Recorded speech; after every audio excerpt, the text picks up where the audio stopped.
Today, we're going to be upgrading our vSphere 7 environment to vSphere 8.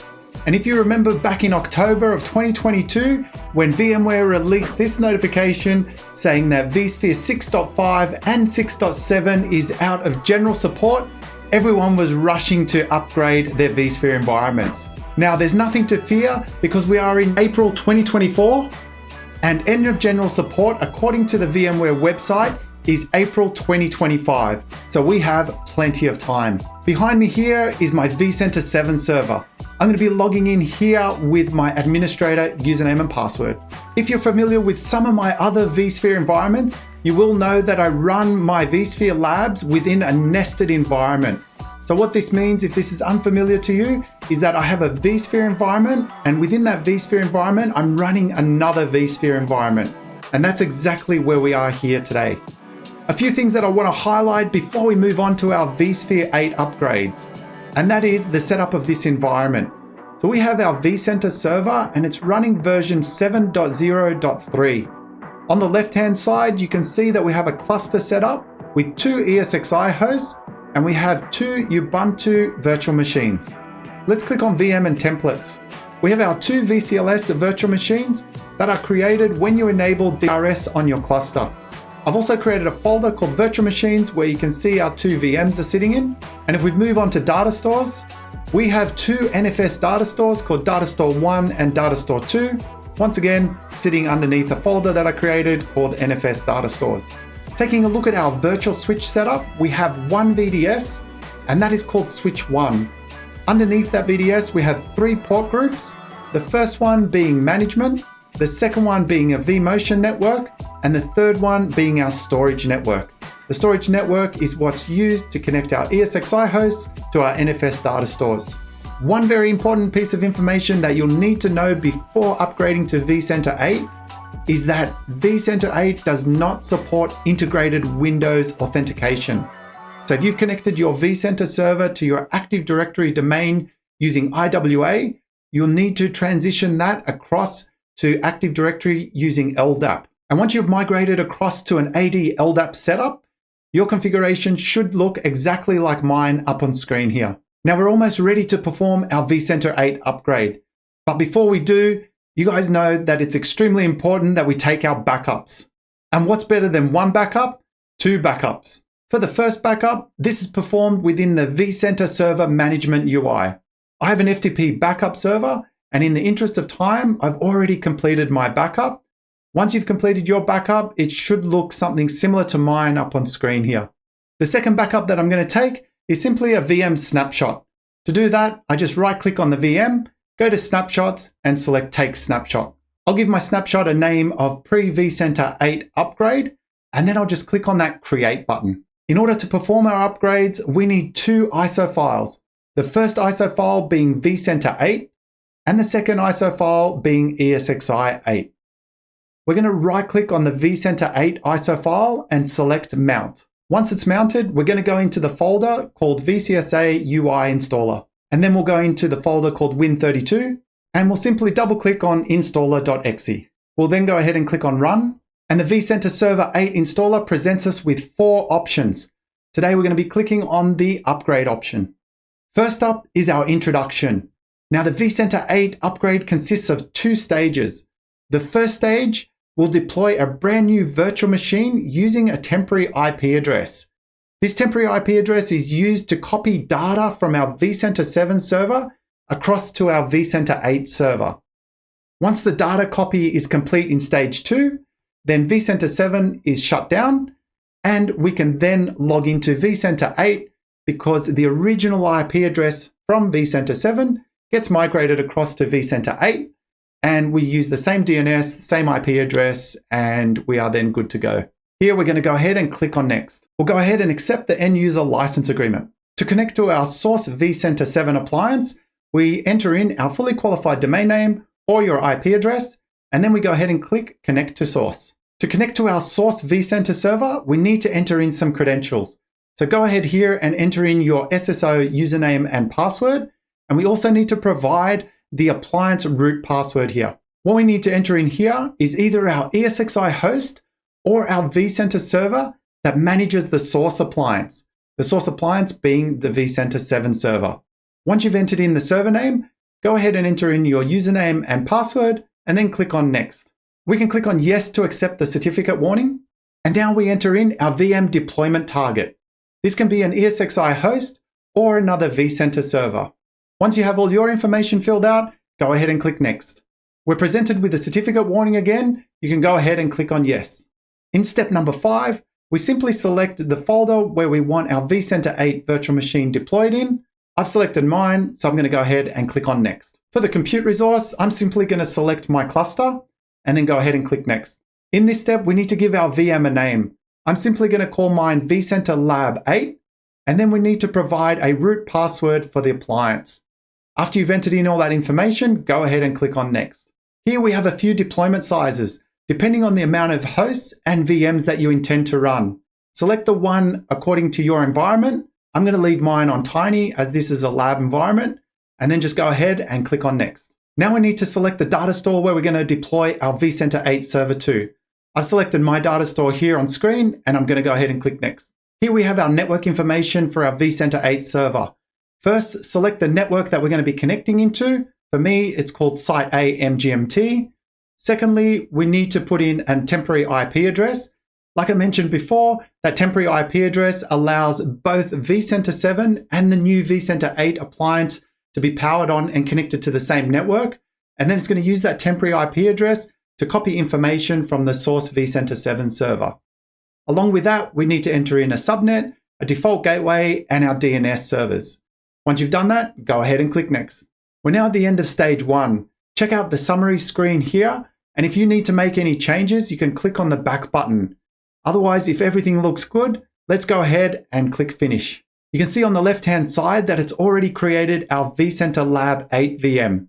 This is going to take a little bit of time, so what I'm going to do is pause the video, and then we'll come back once stage 1 is complete. We are back, and stage 1 is now complete. Let's go ahead and click on that Continue button. We're now notified that we're moving on to stage 2, so we'll go ahead and click on Next. The pre-upgrade check is now complete, and you can see on that first warning that the Integrated Windows Authentication has been deprecated with vCenter 8. So it's a good thing that we moved over our AD authentication to LDAP. It also lets us know that files that cannot be used with Lifecycle Manager 8 will not be copied across from the source vCenter server. Let's go ahead and click on Close. We now have 3 options that are presented to us. And this is basically the data that you want copied across from your source vCenter 7 server. I'm going to be selecting configuration and inventory only. However, you can also select tasks and events and also performance metrics. Once you have yours selected, go ahead and click on Next.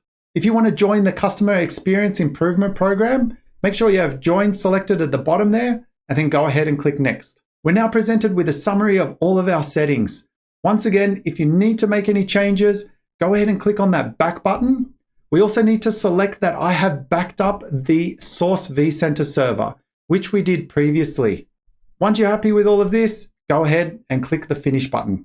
Now we're presented with a warning here because after the data is copied across from our source vCenter 7 server, that source server is going to be shut down and the IP address is going to transfer across to our vCenter 8 server.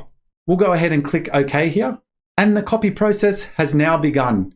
We're going to go ahead and pause the video because this is going to take some time, and we'll be back shortly. Okay, stage 2 is now complete. We're going to go ahead and click on the Close button, and we're going to go back to the tab where we had our vCenter 7 server open.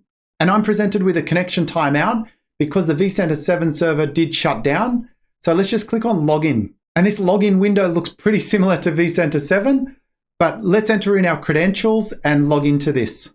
And here we have it, our brand new vCenter 8 server.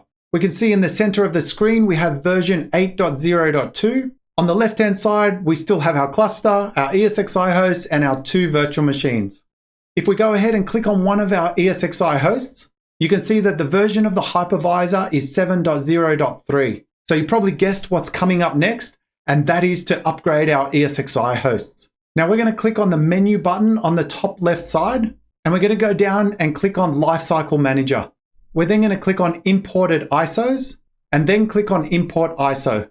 We'll then click on Browse, And we're going to select our ESXi 8 ISO image and then click on Open. The ISO image is now going to be uploaded into our vCenter 8 server. Once the ISO image has been added, we're going to go ahead and click on Baselines. Let's click on New and select Baseline. I'm going to give my baseline a name of ESXi 8 Upgrade. And then for content, make sure that you have Upgrade selected. And then we'll go ahead and we'll click on Next. Here we have our ESXi 8 ISO image. We'll go ahead and select that, and then we'll click on Next. Here's a summary of our settings. Let's go ahead and click Finish. Now that we've created an ESXi 8 Upgrade baseline, we're going to go back to our inventory. I'm going to select my cluster, and then I'm going to go to the Updates tab. Down the bottom underneath Attached Baselines, we're going to click on Attached and select Attach Baselines or Baseline Group, and then select ESXi 8 Upgrade and click on Attach. Now let's select all baselines, and then we're going to go ahead and click on Check Compliance. Once the compliance check is complete, you can see that each of our baselines is in a non-compliant state. I'm going to untick all of the baselines except our ESXi 8 Upgrade. With that selected, we're then going to go ahead and click on Remediate. Let's accept the general terms and just make sure that you've got all your ESXi hosts selected here. Let's expand the scheduling option. If we don't want to run this upgrade now, we can schedule it to occur later on. To do that, simply click on the Schedule this remediation to run later, and then select a time and date. However, we want to run this one now, so I'm going to unselect this option, and we're going to expand remediation settings. It's important to note that first setting, that the VM power state will not change during this remediation. It's going to try to put the ESXi host into maintenance mode, and if it does fail putting it into maintenance mode, it will retry that 3 times every 5 minutes. Just a quick note, to be able to automatically move the virtual machines off the host that's going into maintenance mode, you do need to have DRS enabled on your cluster. One thing that may prevent your virtual machine from moving off an ESXi host is if it has media attached and that media is sitting on the local data store of the ESXi host. And that brings me to this next option, which is Disconnect Removable Media Devices. It's set as no, but you can edit any of these settings by clicking on the Close dialog and go to Settings option on the right-hand side just here. One other neat option is the parallel remediation.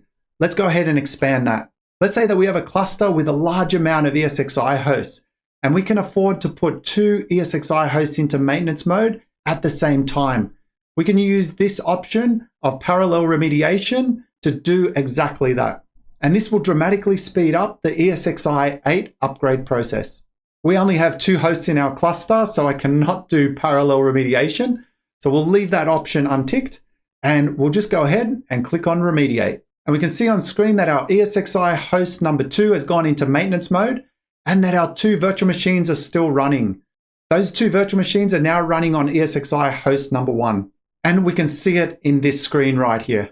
I've opened up the remote console onto our ESXi host number 2, and we'll be able to see the progress of the ESXi 8 upgrade.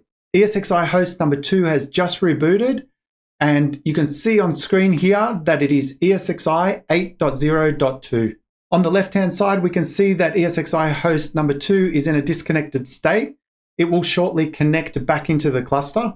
ESXi host number 2 has now reconnected back into the cluster. It is in the process of exiting maintenance mode. Once it's done that, ESXi host number 1 is going to enter into maintenance mode. ESXi host number 1 is now in maintenance mode. All of the virtual machines that were sitting on host 1 has now migrated across to host 2. And we can see that by selecting host 2 and going to the VM tab. I've just opened up a remote console window to host number 1 so that we can watch the upgrade process there as well. Host 1 has just rebooted, and we should see up on the splash screen shortly, and we do, ESXi 8.0.2. On the left-hand side, we can see that host 1 has timed out, so it's now in a disconnected state, similar to host number 2. It has just established a connection to the cluster, and within a matter of seconds, it exited maintenance mode. I'm going to close the console window, and we're going to click on host number 1. And under host details, we can see that the version is now 8.0.2. Now, browsing HTTPS directly into the ESXi 8 host is pretty cool, and it does have some neat features.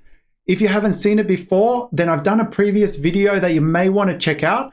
It's installing ESXi 8 from scratch, and you can click on the link right here. And that's a wrap, ladies and gentlemen, upgrading our vSphere 7 environment to vSphere 8. If you have any questions, please leave them in the comments section below. Thank you very much for watching, and we'll see you again in the next video. Bye for now.